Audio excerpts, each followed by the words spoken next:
My name is Michael DeLu, and if you are a fan of basketball just like myself, do me a favor, hit the subscribe button and join the Pull Up to Take community. With that being said, let's get right into the politics of today's recap. The Miami Heat,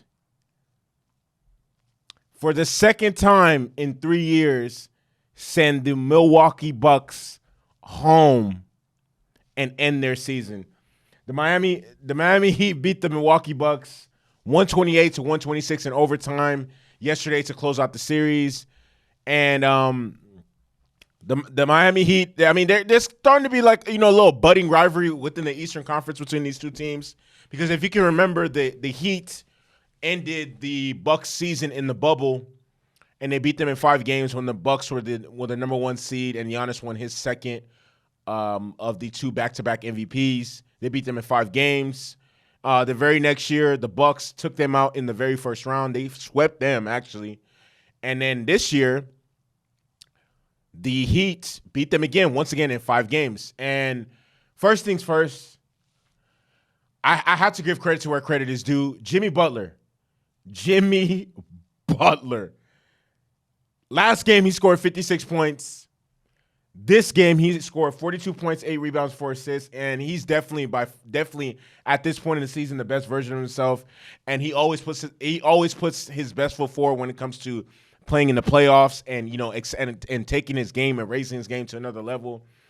And it's really, really important to note that Jimmy Butler scored 56 points in Game 4, and then 42 points in this game. And I just think it's really, really important to note that who he's doing this against. He's doing this against Giannis Antetokounmpo, who is a 2-time MVP as well as a former Defensive Player of the Year. Brook Lopez, who was a finalist for Defensive Player of the Year this year. And then Drew Holiday. Drew Holiday is one of the best two-way guards on the fucking planet. And he's just – those are 3 elite defensive players that make up the Bucks' starting 5. And he is torching these niggas. I mean, and then also if you got to take into consideration that Kevin Love was fouled out, Kyle Lowry fouled out, Bam Adebayo fouled out, and it just and you take those factors into the game, into the performance, and into the fact that the Heat were able to win this game. It just it's an incredible performance to say the least. Incredible performance to say the least, and I mean honestly, man, the Heat played an unreal game. They shot 28 less free throws than the Bucks. They had 3 starters foul out before the final 2 minutes, and they were on the road against the number 1 seed. They started off the fourth quarter down 16 points and pulled out the fucking win. They outscored the Bucks in overtime and OT 42-24. Man, and truthfully, as I sit and think of this win, it just represents exactly what Heat culture is. And what I mean by that, what Heat culture is the fact that, I don't know why. Heat culture, they play hard defense, they practice hard, and then accountability. They hold each other accountable to the full. It just is a thing that they do. They hold each other accountable. It doesn't matter if you're Jimmy Butler, the star player, or if you're an undrafted rookie free agent, or if you're the 8th man on the roster or the 15th man on the roster. They hold each other accountable. They play hard-nosed defense. They play hard-nosed basketball. And simply put, man, these guys are going to be a tough out for anyone. Anyone, doesn't matter who they are. And at the end of the day, this team still has the core and the makeup of the team that made it to the Eastern Conference Finals last year. That was 1 shot away from the NBA Finals. Gabe Vincent, 22 points, 6 assists. Bam Adebayo, triple-double, 20 points, 10 assists, 10 rebounds. Kevin Love, 15 points, 12 rebounds. Kyle Lowry, 10 points, 2 assists. Let me talk about the Bucks really quick, because the Bucks had one of the craziest collapse I have seen in a very long fucking time. They collapsed down the stretch of the fourth quarter. They were just terrible, honestly. They were terrible. In the entire fourth quarter, they were terrible. They fumbled. This was not the first time. The second time in back-to-back games, they fumbled a fourth quarter double-digit lead.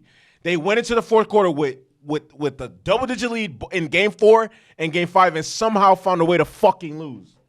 And just truthfully, it boils down to a lack of concentration, lack of execution, lack of composure, a lack of a lot of different things. And it's just a top to bottom of very bad fucking loss. Like a very bad loss.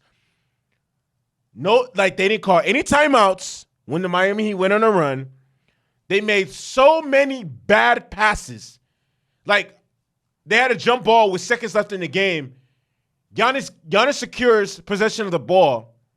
And he's so scared that he's going to get fouled that he tries to get the ball to Chris Middleton, which I don't have an issue with. And the ball goes directly out of bounds. Directly out of bounds. So many missed free throws. And last but not least, they didn't even get a shot. Grayson Allen. Grayson Allen didn't even get a shot off to save their season. Homie had the ball in his hand when this shit said 0-0-0. I'm looking at this shit like, do you know this doesn't make any sense, right? Like, this doesn't make any fucking sense whatsoever. Giannis. Arguably the best player in the fucking planet. Best player in the NBA.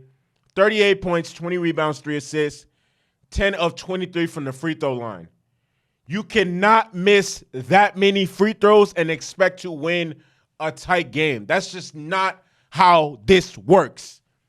Chris Middleton had 33 points, 6 rebounds, 6 assists. Brook Lopez had 18 points, 10 rebounds. Drew Holiday, 16, 9 rebounds, 6 assists. Truthfully, very, very disappointing season for the Bucks. This is like the third time they've had the number 1 seed in the Eastern Conference in the playoffs. The first time they did it was the 2018-2019. The next time they did it was the very next year in the bubble. And then this time. So they've had 3 seasons where they're the number 1 seed going into the playoffs. And they've underperformed significantly in a lot of those ones, man. And I mean, truthfully, you could chalk this one up to, Giannis missed majority of the first game. He missed the second game and he missed the third game because of his back injury. But they just got thoroughly outplayed in all facets of the game. Thoroughly outplayed in all facets of the game. And even the game that they did win, they didn't have Giannis. And they blew the fuck out the Heat. Game 3,